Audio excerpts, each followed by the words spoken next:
And we are live. Welcome, everyone, to the Man Cave. My name is Paul Knapp. I will be your host for tonight's show. This was kind of an impromptu show. It's not our normally scheduled show for the summertime, but we wanted to do something special for Terry Stair.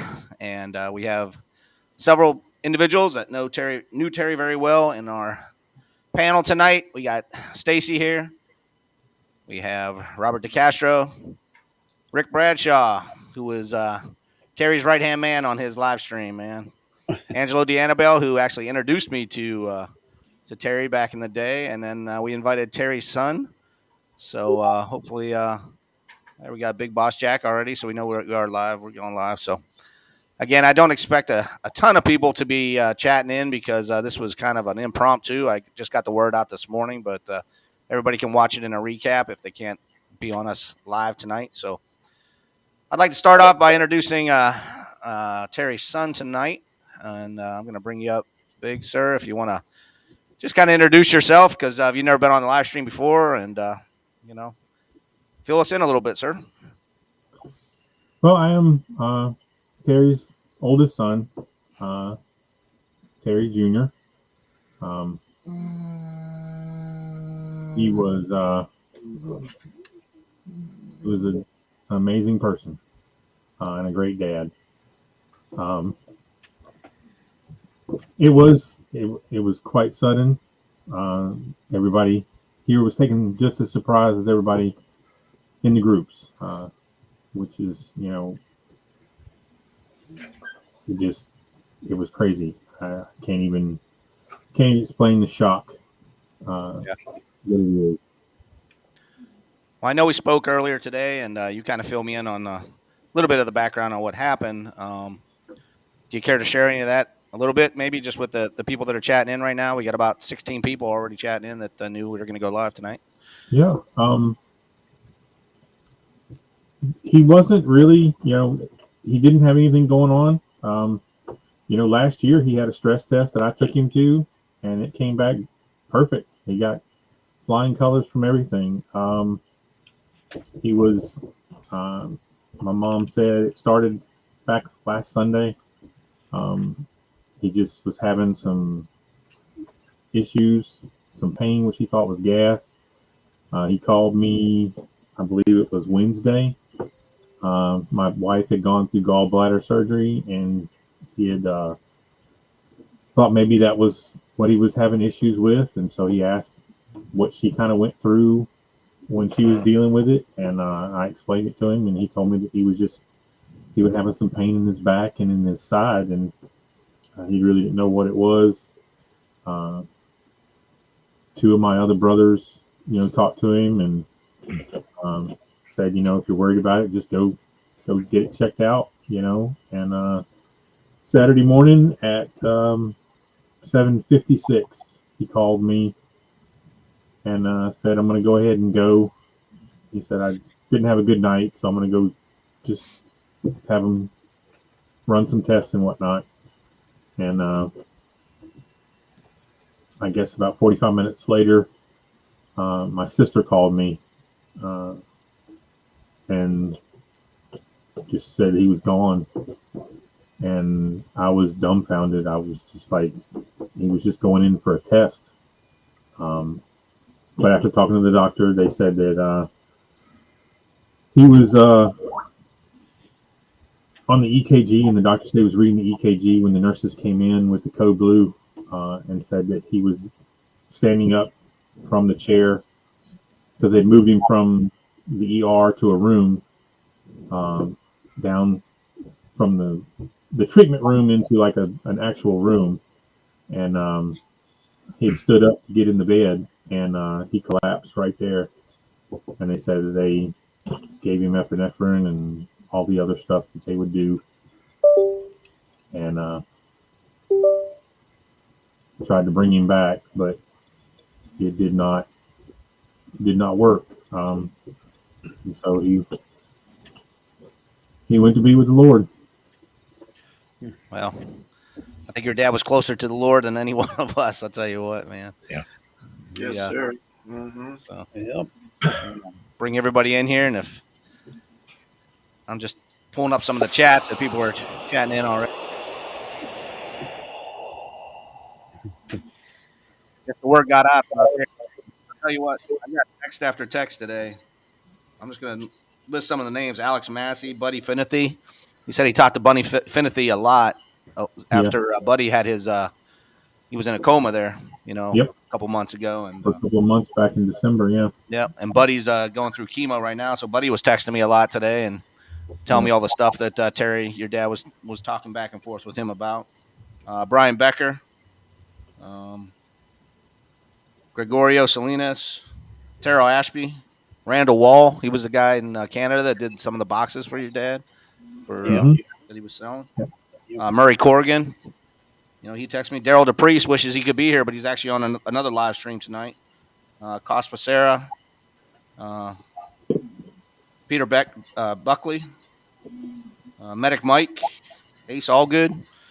Mm-hmm. So Mark Bray. I mean, the list goes on and on, man. I mean, your dad, whether he sold something to somebody, bought something from somebody, or just, was on a Facebook page with them, man, everybody knew your dad. Yep. Yeah. I've had people from all over the world messaging me about it. So, his reach spanned far and wide. Oh, definitely. Definitely. Do you want to mention just a little bit about the GoFundMe page? I hit it up today, but I don't know if you want to talk a little bit more on that, just to get the word out for people that are watching. Sure. It's my younger brother, one of my younger brothers, started it. He had some insurance from the church that he pastors and whatnot. But as everybody knows, everything has gone up in price, and just since, I guess it was December, we buried his mother, my grandmother. He lived to be 95. Wow. And she passed away in December. And just since then, the price difference is, almost $6,000. And so we're just trying to make sure that my mother's taken care of, and that there's not a whole lot that has to come out from everything and everybody. So we did set up that GoFundMe just to help that situation out for, the cemetery and all the different things that go along with it. It's amazing. It's like giving birth to a baby. I didn't know how much that cost until I had 2 kids. Yep. So you don't know all the things that go along with a passing until you experience it. So sure, it's basically just to help my mother through the situation and make sure that everything's taken care of, so that she's not left with anything in the end. So we want to just make sure that she's taken care of. And I'm sure you're going to have a link. You can find it on. There's a link on his page. There's a link on my Facebook page, and there's a link. We've shared it in a couple of the groups already as well. So it's out there to be found if you need it. Anybody watching tonight that are friends with me on Facebook, I put it on my Facebook page too. So you can. And anything is helpful. It it doesn't have to be crazy. Anything is fine. If you're led to give anything, that's sure. Nothing is too small. Anything, Dad carried gift cards in his pocket for Walmart. $10, $15, $20, and he always would carry them. And if he was led, to give something to somebody because he just felt like, God was telling him, hey, look, touch this person, do something, he always gave something to somebody. It wasn't a whole lot, but you never know what somebody's situation is. And that's what, that's what he did. He just, he always tried to minister to somebody else. So, it's not about what you give. It's just the fact that, what's in your heart, Right. That's all it is. And we appreciate everyone that has contacted us and contacted him and my mother and my brothers. It's meant a whole lot to all of us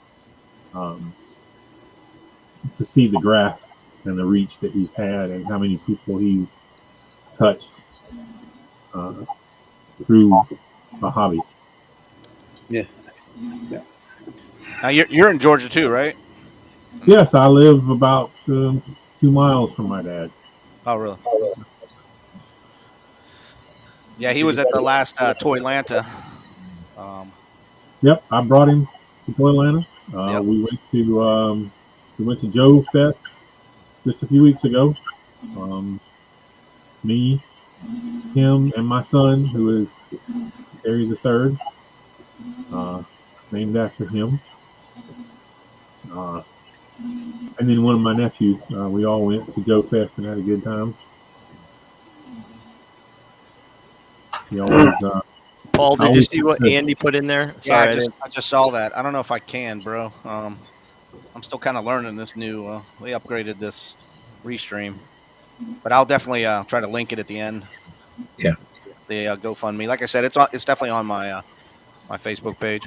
No, in addition to the GoFundMe, I was kicking around a couple different ideas and wanted to throw it out to the group and everyone in the chat. Since Terry was so into toys, and toys are fun was his line, and the hobby and everything he did. What if there was a way that maybe auctioned a figure? If we had a figure and everyone put in $10 towards this figure, and then the money then could go towards the GoFundMe as well, and there would be something. I'm just trying to think a little bit to go along with the hobby and what Terry did love.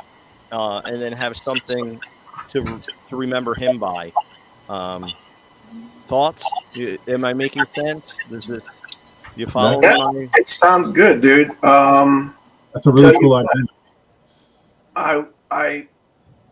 I'm gonna donate one of my Demon's Eye set to this if somebody's willing to, do all of the. So I don't know. Yeah, see, I don't know the legwork. I don't know all that, and that's why I'm putting it out there, because I know there's guys listening and out there that have done this before with auction, and you get this certain number of people, and as you pick a number or whatever, and you put in $10, and then a number is chosen, and whoever Paul, you did something similar to that. Yeah. Yeah. So I'm just thinking maybe after we just didn't collect money, but yeah, we could do something like that. Maybe after this we can get together and we can message and try to figure out how to go about doing something like that, and then maybe do a another Facebook auction. Yes. Facebook auction. Yeah. An auction or a raffle. Yeah. Does Facebook take any of that money, or do you get it all? No, you get it all. Yeah, if it's for a cause, I imagine that they wouldn't be extracting a fee for that. Yeah. At least we hope not. I'm sorry. You could also, a lot of the groups, I've done it before in other groups. You can run a raffle, and you can sell, put up the item and be like, well, we're going to sell 50 tickets for this item and then 100 tickets for this item, and that way it doesn't funnel through anybody. It just funnels through whoever is running it directly to your PayPal or Cash App or whatever you're going to run it through. And then at the end, you put it in a number generator, and then you let the number generator pick a number, and that number is assigned to a name in the list, and that person gets the item. And that's another way to do it. And, I'm going to talk to my mother, and maybe I can get one of his personal items, one of his Joes, and put it up and put that out for auction too. Yeah, it would be. I think that's a great idea. I was even thinking of a Santa Terry, a Joe and a Santa with a long beard. I think that would be kind of neat. That someone would love to have as part of their collection. Yeah, that's really cool. Yeah. Stacy, you had mentioned earlier before the show about the last figures that Terry was working on, and you weren't sure if he sold them all. Right. I wonder if there's a way we can get them sold for him and the Bobby get figures. some more money for his mom. Was it? Yeah. Yeah. I'm sorry. Last I know of, he had about 10 left. Yeah. I'm not sure the total figures that he was supposed to be making, but I am currently working with some of the people who were sending stuff for it. I just got all the case files in the mail the other day. Well, he got them in the mail, and I found them. And so I'm going to try to finish these figures for him, because that was the last thing he was working on, is doing those bobbies. And I was actually 3D printing some of the billy clubs and stuff, different things for him, trying to get those things done. So I'm, as soon as things start to settle back down, I'm definitely going to be working on those and trying to find, who had bought the stuff from him already, how many he's got left, and then try to put the figures together, pick up where he left off. He's also was doing a figure like the First Adventurer or something like that. Yes. Do you remember, Rick, who he was doing that with? I do not. I'm not sure he ever said who he was doing it with. I remember him mentioning it. Yeah, he's also doing another figure. It's not. It's I know who it is, and I can't think of his name. It wasn't Murray Corrigan, right? No. He was on the show. Yep. He used to work. He was Hasbro. He used to head of Hasbro for a while. Greg O'Toole? Yeah. Yes. Yeah. So you may want to reach out to him too, because I don't know if he knows. Just so. I did send him a message today, but that's how it was. Yeah. Via Facebook. Yeah, because I remember him telling me about that he was working with him because he had. Joel said it's a Spanish night. Yep. Yep. I remember him holding that up on one of his shows. Yeah. And Joel is my middle brother. Okay. One of my other brothers. But yeah. So there's no way we can get any sets of your dad's to Kentuckiana next week, huh? That's probably a little short notice, I'm sure, but I'm just thinking Angelo has a table there next week, right? Well, Angelo? yeah, that fell apart. I'm not going to make it to Kentucky. Oh, you're not going now? Okay. No. I'm sure Steve Stovall, if we got something out to Steve, but I mean, again, that's in 1 week. It's kind of short notice, but yeah, I'm not sure what he had.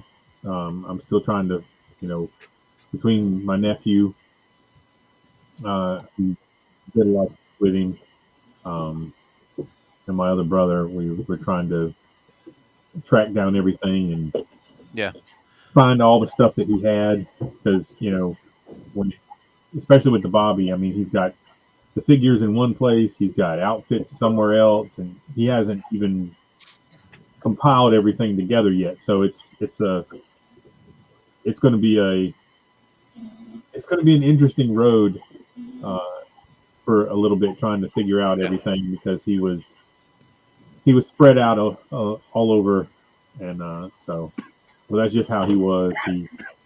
He had some stuff at the house, some stuff in his toy room, some stuff in the shed, just whatever he was working on at the time. Well, like I plan on being in Atlanta or wherever they're moving Joe Lanta this year. Yeah, to the I can't remember where they're putting it this time. Some kind of convention center, I believe. Yeah. In September, I believe. Yeah. They changed the date to September. So I'm hoping to have a table there. I mean, if we can get stuff together there, I'd be more than happy to sell it for you guys there. Sure. I was going to get a table. I was going to have a booth there, but because of everything, I'm not going to pursue it. What I am going to try to do is I'm going to try to be there. I normally am there anyways, but it's a little ways off. So I think I'm going to be able to come. I don't think I'm going to be ready to sell at the time. So sure, because I've been selling toys since 1986. I mean, he is, he kind of started it with stuff and, passed it on to me. And then, as he got older and kids were gone, and, he started doing stuff with my nephew, Michael. he took him to Joanna. I want to say 2010. Yeah, he told us that story. And Joanna was always on Michael's birthday weekend, and so he would always take him. And of course, Michael, I want to say he was 5 or 6 the first time he went, and so he was small. And his grandpa and his grandson, and that kid would rack up all kind of stuff. Everybody giving him birthday presents, and he'd walk away with a ton of stuff. And then they started doing the dioramas together and the figures, and that became a big thing between the two of them.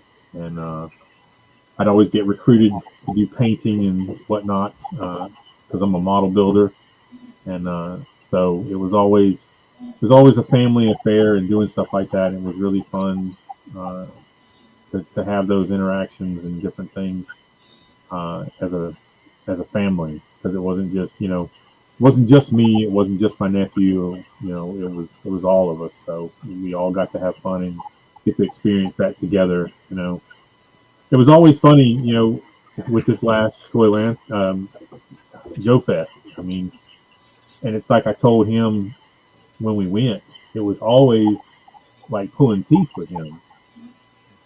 I'd ask him, hey, me and Lee are going, my son, we're going to Joe Fest, or we're going to Toylanta, or we're going to Joe Atlanta, and like, do you want to go?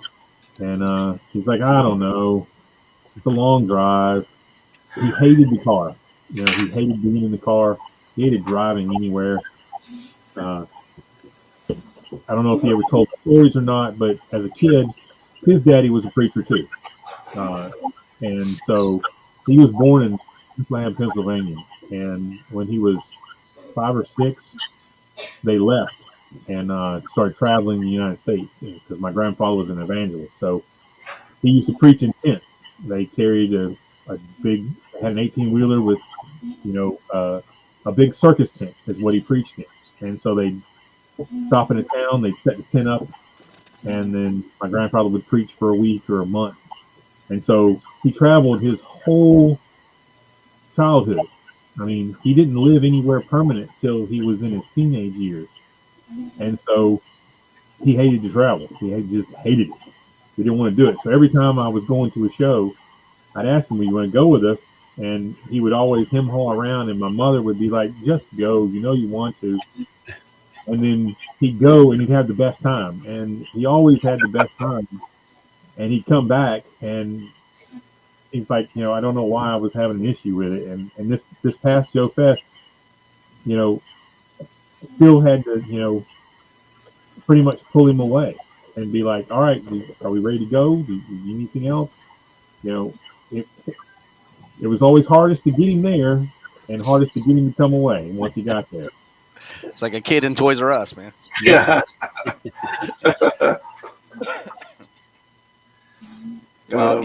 He told us on my show on the 30th episode about how his mother got in a fight with his father about that Christmas gift that he wanted when he was 5, because I guess he didn't celebrate Christmas, or your grandfather didn't celebrate Christmas. Grandfather didn't celebrate Christmas, and my grandmother was like, "Yeah, no, he's getting this." Yeah, that was a good story. I actually, his grandmother owned a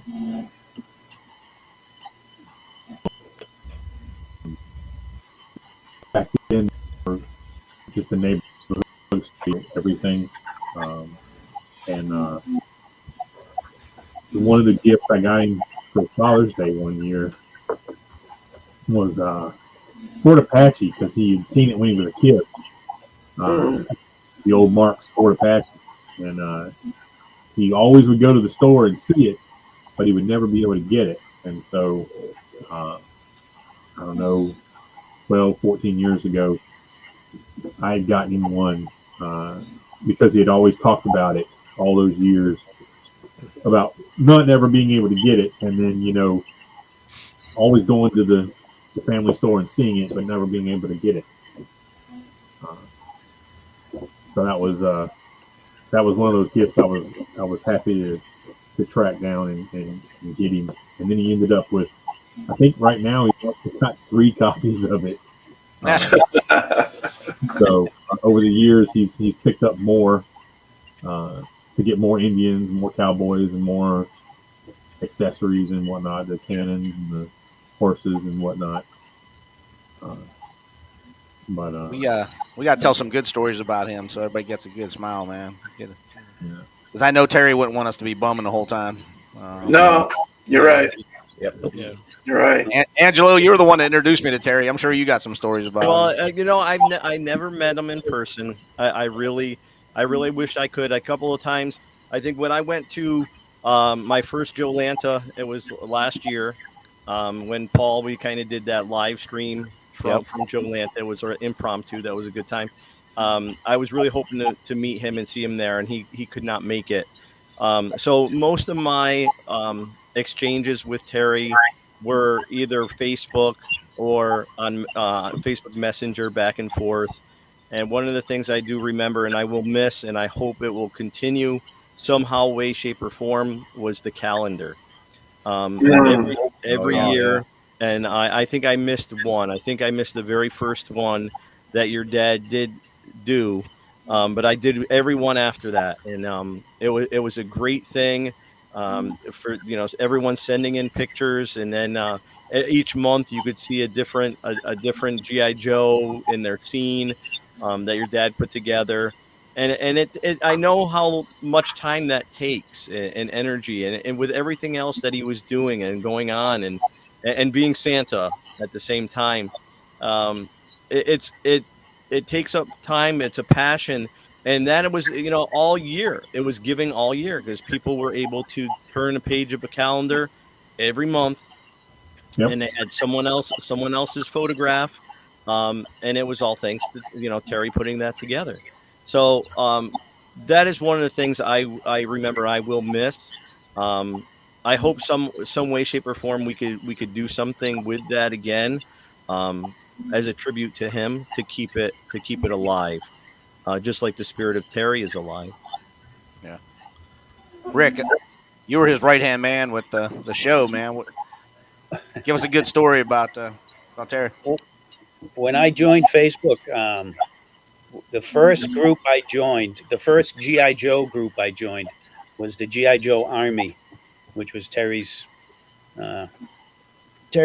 And he created that group because he wanted people to be able to host any kind of toy they wanted, any kind of figure. It wasn't just Joe. It wasn't just Captain Action, So I enjoyed that group and was a regular contributor for a while. The group kind of got shadowed by a ton of other groups, but it always hung in there. And so off and on, I had some correspondence with him. But the main thing was when he asked me to be on his show. I think I was the 3rd or 4th guest, which was a blast. It was 35 minutes, but it was so much fun. And then a couple shows later, he says, "Hey, you want to be a co-host?" And I was like, "Yeah, okay." And the next thing I know, I was there every week, and I really looked forward to it every week. I loved it. I'm going to miss it. I'm going to miss him a great deal. I have to say that, not to get bummy, but it really hit me hard when I got the message. And I chatted with Dan DiBiase, who we had on the show a month ago and Dan gave me some really good advice to help me get through the last couple of days. I appreciate that. And but Terry was always upbeat. We had a good time, and I knew he didn't want swearing and he didn't want off-color jokes and stuff like that. And I just I fell into that kind of easily. So it was a decent matchup. I thought the show was pretty good, and he was good enough to let me do my stupid questions. He started doing the trivia, and I goes, Paul does the trivia. Let's try something different. And I came up with those. found those questions on YouTube. Those were from the Colbert Report. And I said, let's try these. And he was like, yeah, okay. So The mayonnaise jar questions. the mayonnaise jar. Somebody just Cos put that up there, man. Basara thought that up. But yeah, and Terry just let me go with that. It was really great. It was a lot of fun. Cool. I'm gonna Robert? miss it. Stacy, you guys got anything on him? Any stories? Well, first time I met Terry was at Joe Lana. I was we had Paul Harrison and I from Third Son Books had a table together, and he came over and was talking to Paul, and Paul introduced me to him, and we started talking, and he didn't remember my name. He kept coming by, and he called me Mr. Flocker. Mr. Flocker. Mr. Flocker, yeah. And then Angelo, I thought you were the Flocker. Yeah, and then the next year he came by. He goes, "Mr. Flocker, Stacy, right?" And I'm like, "Yeah." And then the pandemic came and we didn't have a show. And then I got onto Facebook more, and he messaged me a few times, and we talked back and forth, and we had some interactions together. We did some business together and stuff, and but that just always made me laugh when he would say that, Mr. Flocker. I thought that was funny, but he was a good guy. I'll surely miss him. Robert, when did you first meet Terry? Was it on my show, or you knew him before that? I never met him in person, but we was corresponding on Facebook, and I guess he saw a lot of my diorama pictures and then my YouTube channel, and I heard his story about some group that sort of didn't want his picture of his figures because it wasn't GI Joes on their forum. So he said he started his own group in which he invited me, and then after that he asked me if I could if I was willing to put in a picture for the calendar. And so I did that, and then there was that time when he was just starting his YouTube channel, and asked me to be a guest on there, and that was fun. Terry, is such a bright person. I can just imagine that, if he walked into a room, he would like really brighten them up, because he's such a gregarious, upbeat person. He's always smiling and everything. And I remember on that live stream, somehow he found, he managed to have me find some kind of joy in all of the mishaps that has happened to me during the time that I owned the GI Joe. Because I told him about the time when I lost my GI Joe to a fire at my grandmother's house, and it was kind of funny. But talking with him, it was actually the first time I actually laughed at that situation, because leave it to Terry. It's just his laugh is so infectious. And after that, basically it was just an on-off conversation. He's the kind of person that if you're looking for something, out of the blue, you can count on Terry to contact you and say, "Hey, I know you're looking for this. My friend has this," and he actually did that for me when I was looking for a helicopter that I eventually turned into that yellow helicopter on my YouTube channel. And he's just, that's basically how I remember Terry, and and that it's like this big void now that he's gone, and I will miss him. Yeah, we're all gonna miss him, man.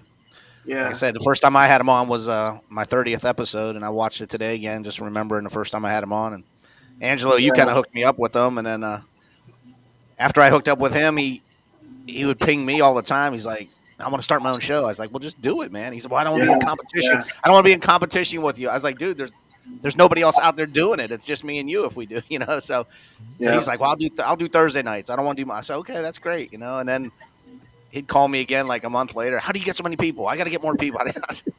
I don't know the secret on YouTube, Terry. I said, but I just do your own thing, man. I said, don't make it like anybody else's. Just do your own. And so he did, man. He was great. Yeah, he was doing all right. Oh yeah. He was doing all right. That channel was growing. Right. Yeah. Yeah. I was no keeping doubt. an eye on that. It was good. It was a good show he had going. Mike's GI Dojo had a good idea here. Did Terry have any favorite movie that we could all watch and just kind of remember Terry? Terry Jr. Yeah, no. Do you know? He watched movies, but I don't know of a favorite movie. He watched more series. He loved what his favorite show was The Rifleman. Rifleman. Yeah. Chuck Connors. That was his favorite show. He loved to watch that. But he loved all of those shows. Rifleman, Rawhide. Did he like Bonanza? Not like he liked the other ones. He did watch it, but it wasn't one of those ones that he talked about a lot. Paladin. He did like Paladin. He has such a great imagination. Did he ever like science fiction movies and things like that?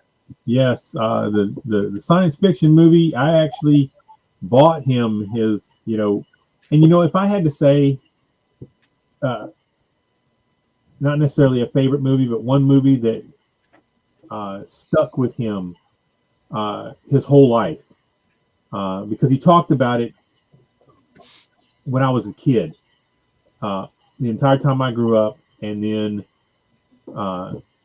when I got older in adult life, he talked about it and he tried to find out what it was. He couldn't remember the name because my dad grew up in the era of serials.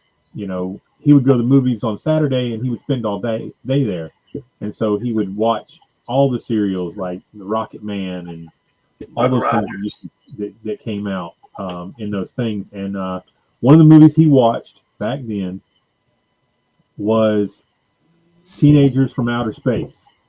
Oh, yeah, okay. He described it to me the first time I had ever heard anything about it. He described it to me as a movie where there were lobster people terrorizing these teenagers. And I was like, "You're joking, right, Dad?" And he's like, "No, that's what it was about." He's like, "It freaked me out as a kid," and I'm like, "Okay." And after of course, this was in the late '90s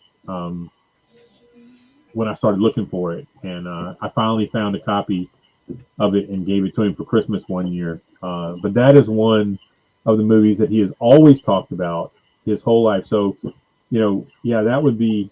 I don't know if that would be his favorite movie, but I do know that that's one of the movies that has always stood out and he has always talked about. And it's a pretty campy movie. It is a wacky movie, man. Because when I bought it for him, we watched it, and it is definitely one of those. I'm an old science fiction person myself. I love all those things. I'm one of those people who feel like they were born in the wrong era, that I should have been born, in the 40s and grew up in the 50s. I own an old hot rod. My house has all old appliances. My wife loves that kind of stuff, and so it's always been that connection, and we've always had that same stuff. We had the same love of music, the same type of music. I love the old music. I love the old movies, and so. Joel said he loves Star Trek. He did love Star Trek. He was a big original series, and then when we moved, actually, my dad pastored in Savannah, and in 1986 we moved. In July of 1986, we moved to Milledgeville, where he took another church, and that year when we moved. That fall is when Next Generation started, and that's I'd always seen my dad watch Star Trek, but I'd never been never really watched a whole lot or did anything. But at that point in time in 86, I was 13, something like that, and it was something brand new. It was brand new Star Trek, a new series that was on TV for the first time since the 60s, and he started watching it, and then it became a family affair.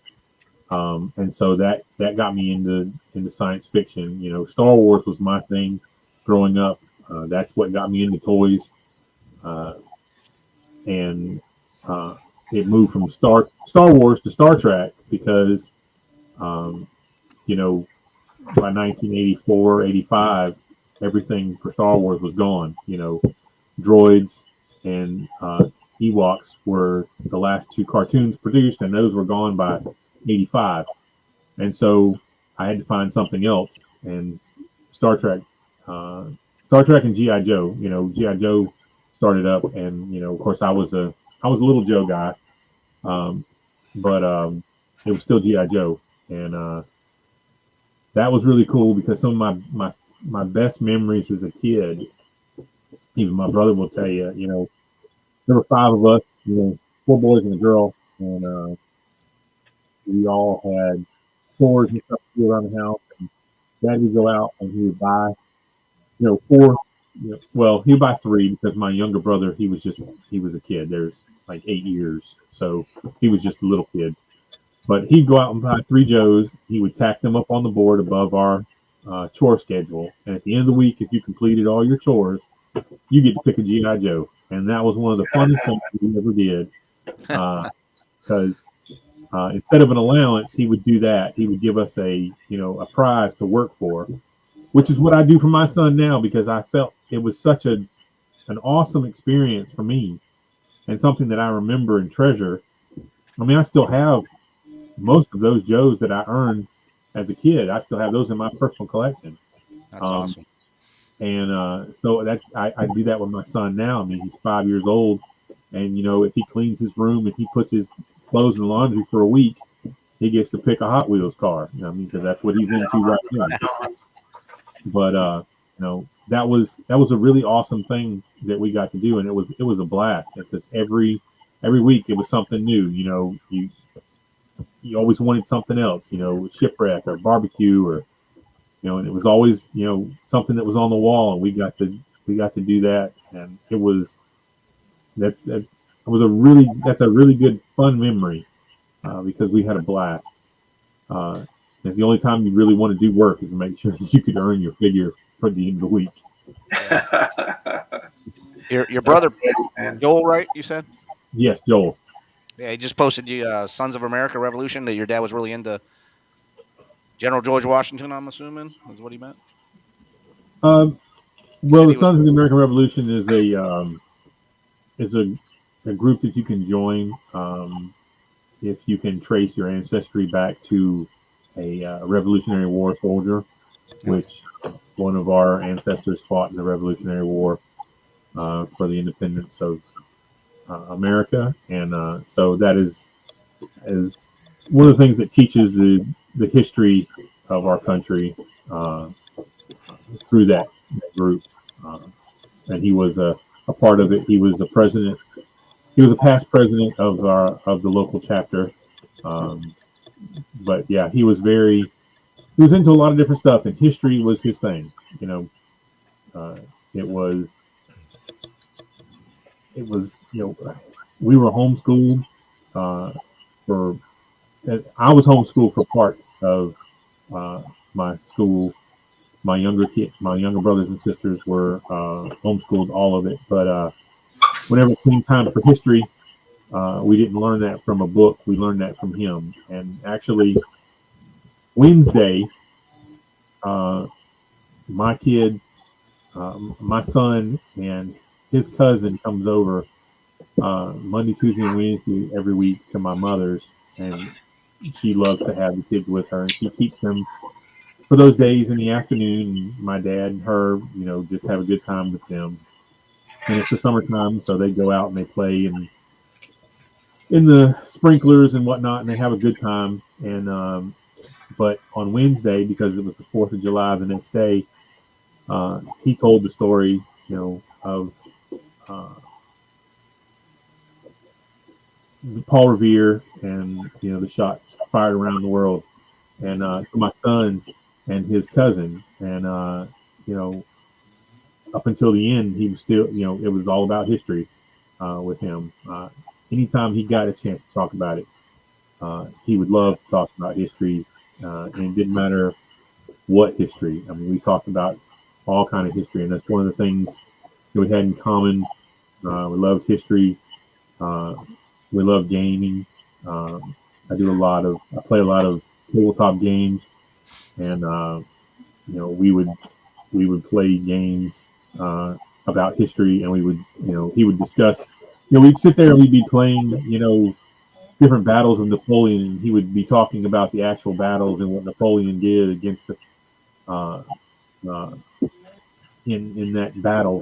This is what they actually did, and this is why they lost, and this is why they won. And he was full of knowledge on just all kind of stuff, and it was crazy what he would actually talk about and be able to tell you. It was amazing.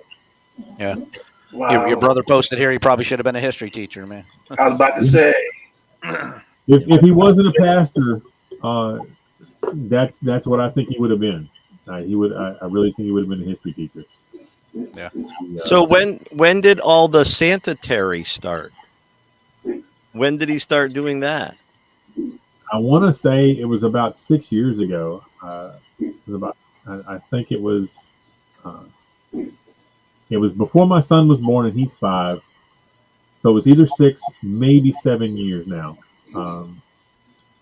But he was in a mall during Christmas time, and another Santa came up to him and said, "You'd make a good Santa." And he had never thought about it before. And, my dad,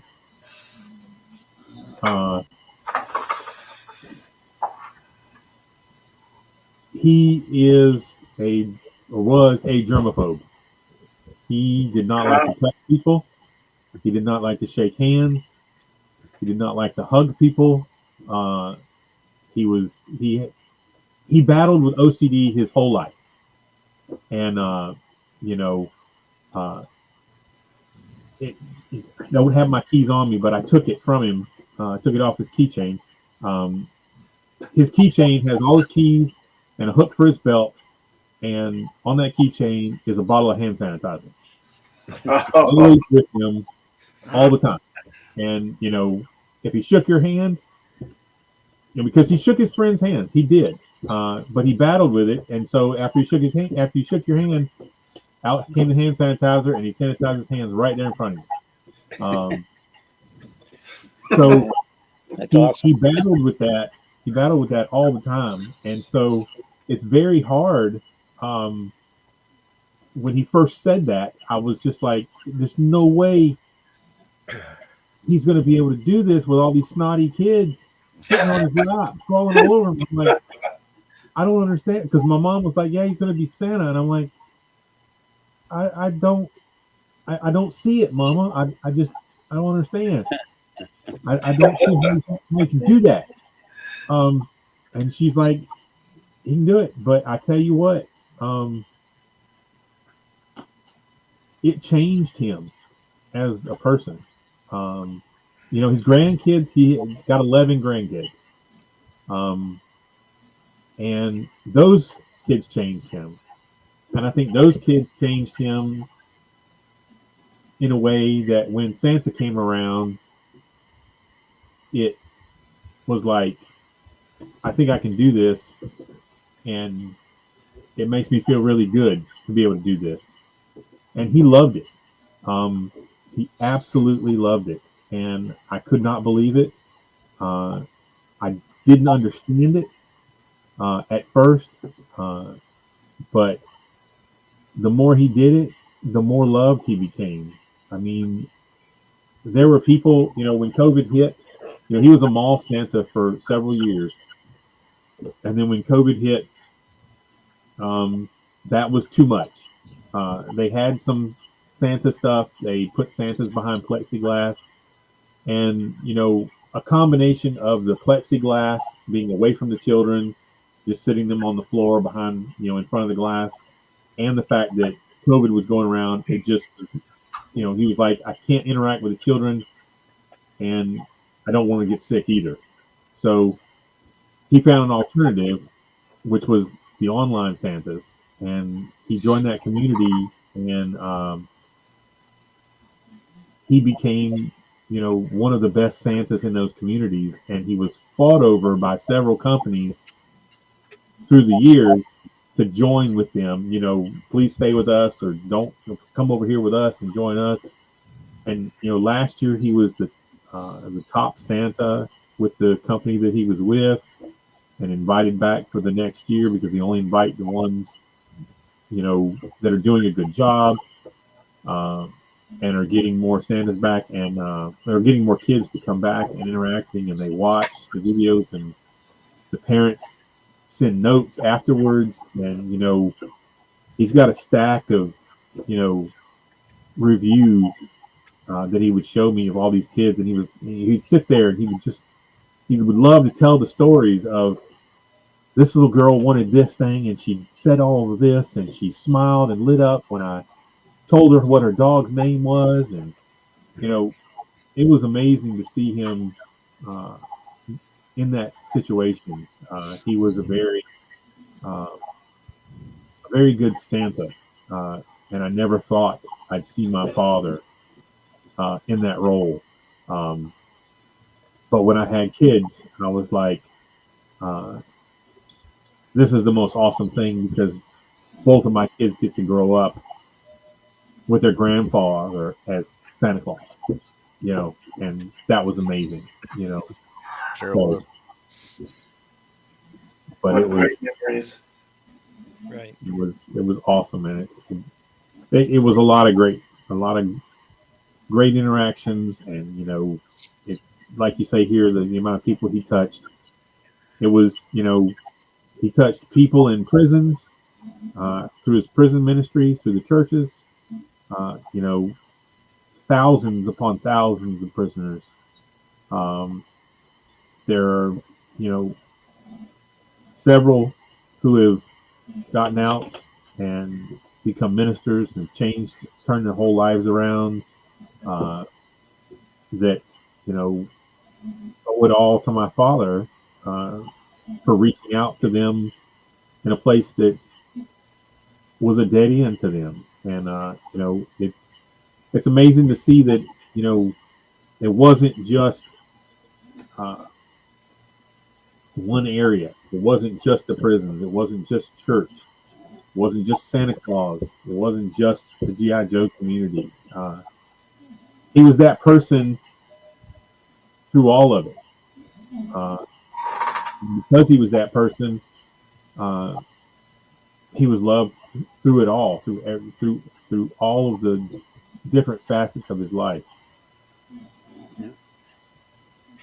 Well, he is definitely going to be missed, man. No doubt. Hey, once again, for everybody that's watching, we got about 30 people watching. Please hit up the GoFundMe page to help out his wife just a little bit. I mean, 30 people, if everybody could just give $10, man, that's $300 right there. You know what I mean? It doesn't have to be a lot, but that would definitely go a long way, I'm sure, helping out. And Terry, I'm going to bring you up one more time before we let you go. If there's anything final you want to say, either about your dad or anything, yeah, there's your chance, brother. He loved the groups a lot. We did a lot of stuff together with G.I. Joe. He collected a lot of G.I. Joe, and we always did a lot of stuff together. Operation Hammer every year, the calendar, going to the shows, dioramas, the figures. The community was important to him. He was always in it. He was always reading it, and it was always a big part of his life. So, as much as he was a part of y'all's life, y'all were a very big part of his. He talked about a lot of people, and the outpouring of goodwill from everybody has been amazing, and I truly appreciate it. And my dad, is looking down. And, Oh, no doubt. He's probably saying, "Why is everybody bumming, man? I'm in the right place right now." You know. Yeah. Well, as Well, always, just I think